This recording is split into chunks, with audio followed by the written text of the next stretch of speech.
Ma'am, kamusta naman po yung gawa ni Mr. Pads Mechanic po? Ngayon po, solid na solid po. 10 out of 10 po talaga. Mabilis at saka solid po yung gawa niya.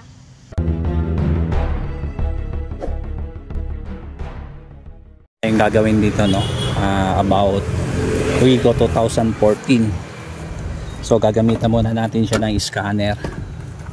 Yan, kasi ang issue nito, yan, kapag in-start natin to, sabi nung according sa may-ari,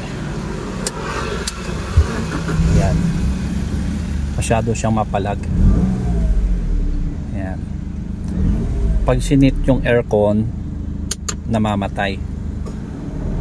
Yan po, malakas ang vibration. Pero sabi ng customer, pinagawa niya na daw to sa iba.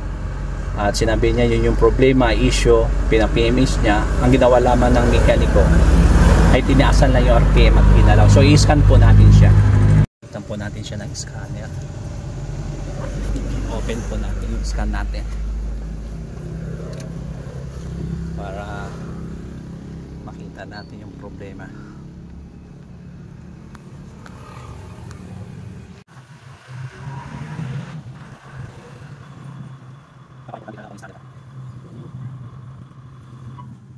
Maglilinis tayo ng throttle body.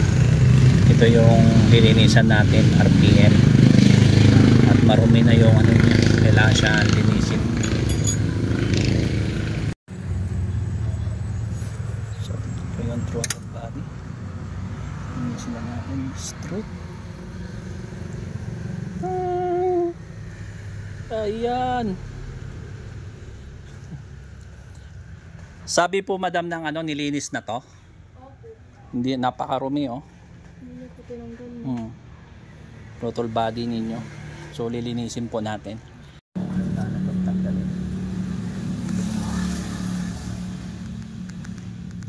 So, pagkatapos nating linisin guys, papaandarin na natin kung ano naging. Yan, 1, 2, 3.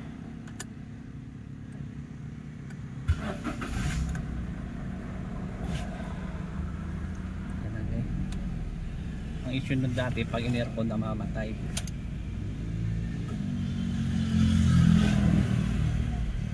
So successful po tayo ngayon. At yan po.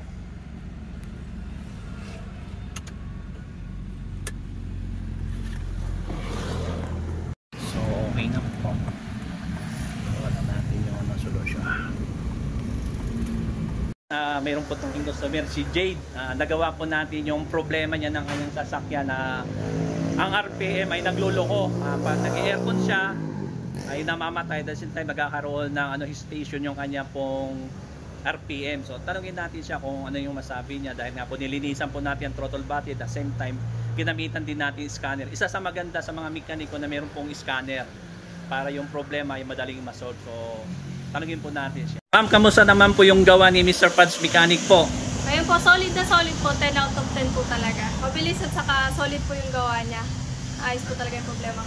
At na-satisfy po ba naman kayo sa ginawa po natin sa sasakyan mo? Yung problema po ba ng sasakyan, nabalitaan ko po na napagawa nyo po sa iba to, pero hindi po nakuha yung trouble? Opo. Hindi niya po naayos yung problema. Bumalik lang din like in a few weeks.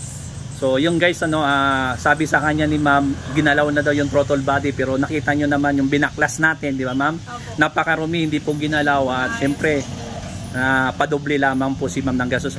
Ma'am, i-recommenda nyo nga po ako sa iba, sa mga kakilala ninyo. Kung nga po makakapanood po nito, huwag na kayong mag-alinlangan kasi talagang solid to compare sa mga ibang mahanap nyo. Ayan po. Yes, salamat ma'am, maraming salamat po. Thank you. Nakakatuwa naman dahil job well done tayo guys. Yan na po si madam. Job well done tayo. Yan na po si ma'am Jane.